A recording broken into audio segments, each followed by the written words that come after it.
My brother invited us to stay at his place and said we wouldn't have to pay rent or bills. I work with money and my husband Charlie fixes cars. We live in the house where I grew up. But it's not just any house. It's been in my family for a long time and used to be where my dad ran his business. My brother was supposed to take over the business, so he studied economics in college. He even went to Oxford University to learn more about running a business. After that, he came back to the US and worked with our dad for a while. When our parents retired and moved away, they gave the business to my brother and the house to me, so my husband and I decided to live there. The house is in a great spot, close to public transportation and other important places like shops, hospitals, and schools. It's perfect for us now, and even when our kids grow up and move out, we'll still be comfortable here. I'm really thankful my parents gave me this house. We were excited about our future here, but things took a bad turn unexpectedly. My mother-in-law started visiting a lot after we moved in. She kept asking about my parents' money because they used to run a business. She'd say things like, "Hey Maya, how much money do your parents have? What will you get when they pass away?" It made me uncomfortable. I didn't want to be rude, so I just said, "I'm not sure. I haven't thought about it much. They gave us this house, so maybe there won't be much money left." I tried to brush it off, but she kept pushing, saying, "That can't be true. They're getting old. They must have talked to you about their money." It seemed like she was really interested in their wealth, like she was expecting to get something. I already knew what I would inherit, but I decided not to tell her or my husband, who's close to her, to avoid any more trouble. Something really unexpected happened next. Out of nowhere, my mother-in-law and my brother-in-law's family moved into our house. It was a holiday morning around 8 a.m. when the doorbell rang. I opened it to find movers standing there. I was shocked and confused. Then my mother-in-law and brother-in-law's family showed up and said, "We're moving in here today, so take care of us." When I saw their smirking faces, I felt a shiver down my spine. My husband woke up, and when I asked him what was going on, he seemed unfazed and said, "What's the problem? There's plenty of space in this house for all of us." He acted like it was totally normal for them to move in. As if that wasn't surprising enough, my sister-in-law said something even more unbelievable. She said, "We were invited by your brother, Maya. He said we don't have to pay rent or bills, so we're counting on you." Then my brother-in-law started barging into rooms without asking and said, "This room gets good sunlight, so we'll take it, Charlie. Move all the stuff out into the hallway." I felt really dizzy after all this happened. This is my house, but they're acting like they own it, opening doors and claiming rooms. My mother-in-law and sister-in-law's family have been pretty rude for a while, especially my sister-in-law, who even went through my bag without asking. If they keep this up, they'll start taking over my space. I've had enough. This is my house, so why are you acting like you own it? I've had it. I want everyone to leave.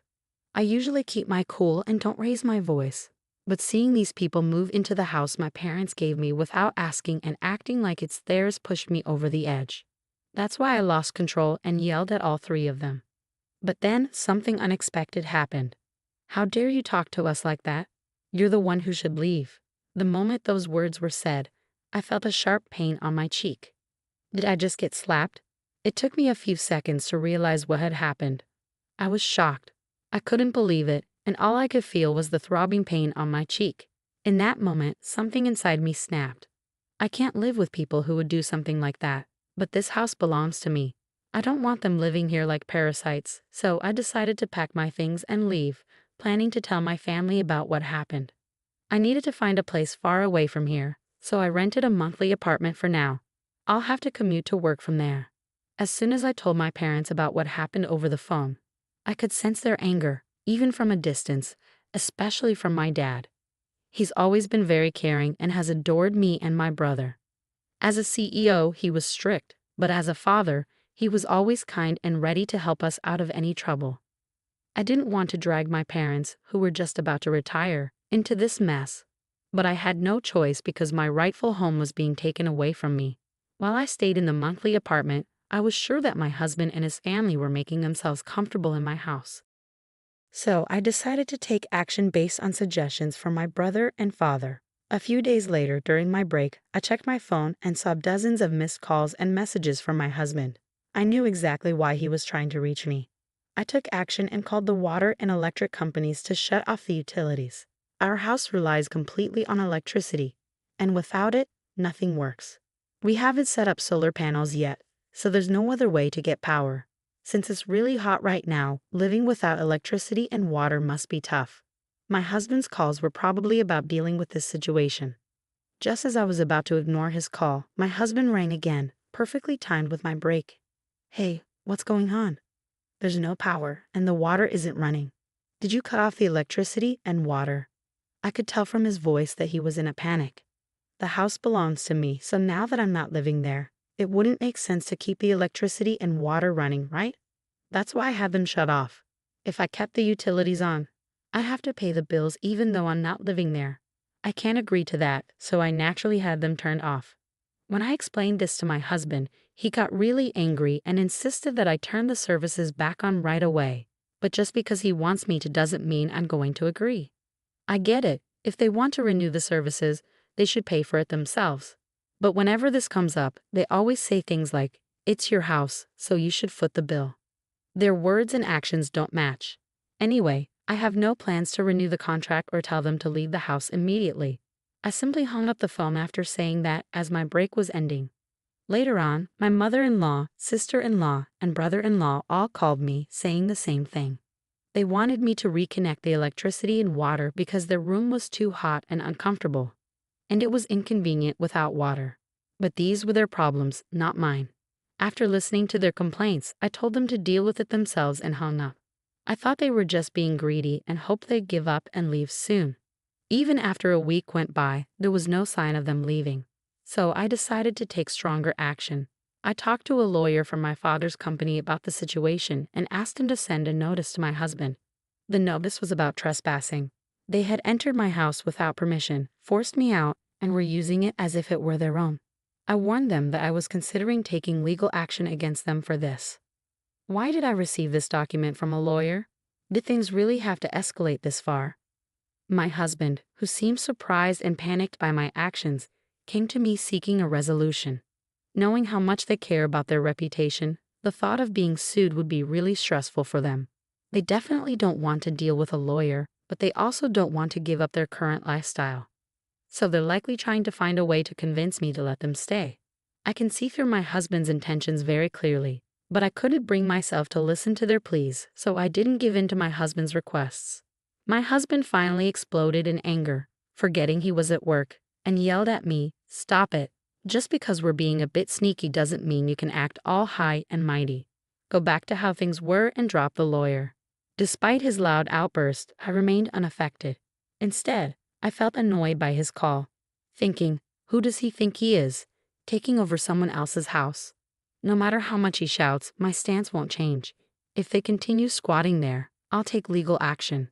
They better think twice before acting. Even as my husband continued yelling over the phone, I ignored him and hung up. It felt like a waste of time. I had already discussed divorce with my lawyer. When I got home, I saw missed calls from my mother-in-law and sister-in-law, but I knew they'd only try to settle things. I didn't want to waste any more time, so I blocked their numbers to avoid further calls. After the threat of legal action, my husband's prideful family couldn't bear the thought of being sued. They packed their bags and left the house. With the lawyer's help, the divorce negotiations went smoothly. I arranged for a cleaning service to come in, and finally, I returned to my sparkling clean house. While living separately from my husband's family and then in a monthly rental was comfortable, nothing beats being back in my own home. However, I noticed that the house needed some renovations in certain areas.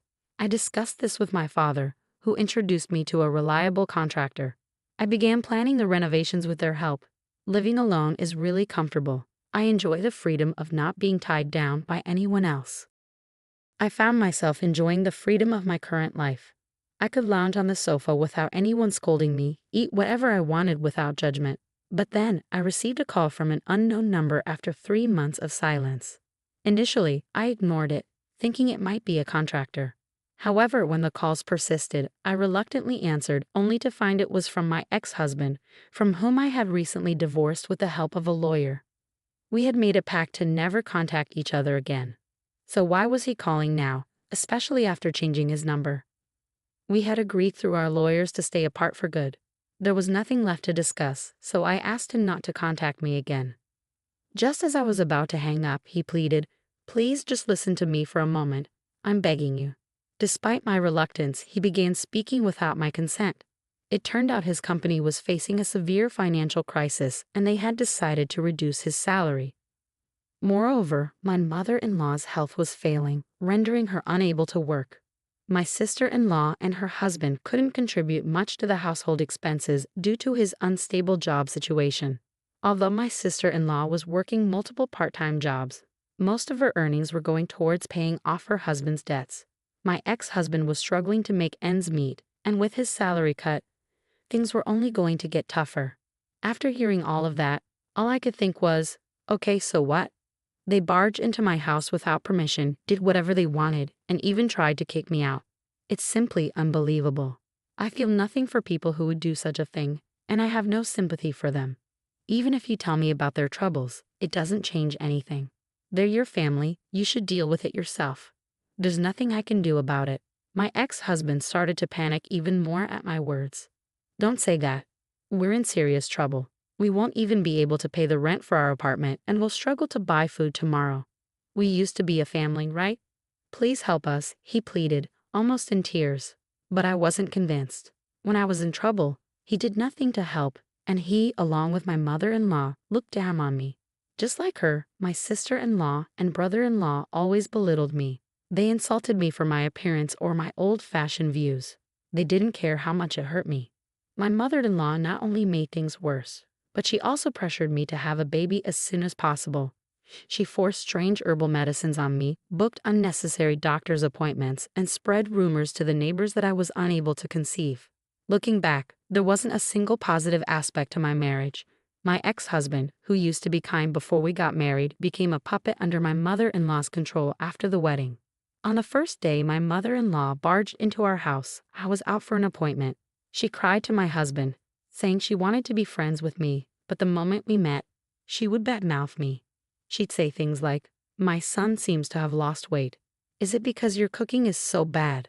Whether we were at home or out, my sister-in-law and brother-in-law would join in, laughing at me. I can't deal with people who behave like this anymore. No matter what you say, my feelings won't change.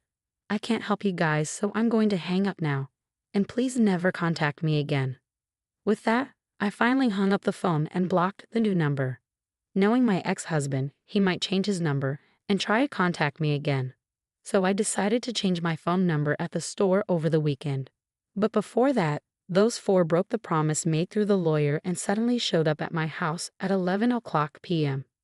"Open up, let us in, and take care of us. We're family, you should help us." They were banging on the door, yelling loudly without considering the late hour. "What's going on at this time? Please go back home, you're disturbing the neighbors." When I went to open the door, they seemed ready to force their way in. So I tried talking to them through the intercom, but they didn't care. They continued banging on the door and causing a commotion. I couldn't believe I was dealing with people behaving so recklessly. I felt overwhelmed and considered calling the police when I heard sirens approaching from outside. It seemed a neighbor had taken the initiative as soon as they heard the police sirens. The group, startled, thought I had called the police and attempted to flee. However, with a crowd gathered, escape wasn't an option. Consequently, they were escorted to the police station by the responding officers. I was questioned about the incident and I explained everything that had transpired. News of my ex-husband and his companion's actions spread rapidly in the neighborhood. Among the crowd was a co-worker of my ex-husband's, and by the next day, the entire office was aware of the situation. Already struggling due to a salary reduction, getting the police involved sealed my ex-husband's fate with his employer. He was fired, unable to afford his apartment rent anymore. Financial strain created tension between him and his sister's family, leading to their shared living arrangement coming to an end. Now, Charlie resides in public housing with his mother, working multiple part-time jobs to get by. Even his mother has taken on part-time work, eager to contribute financially.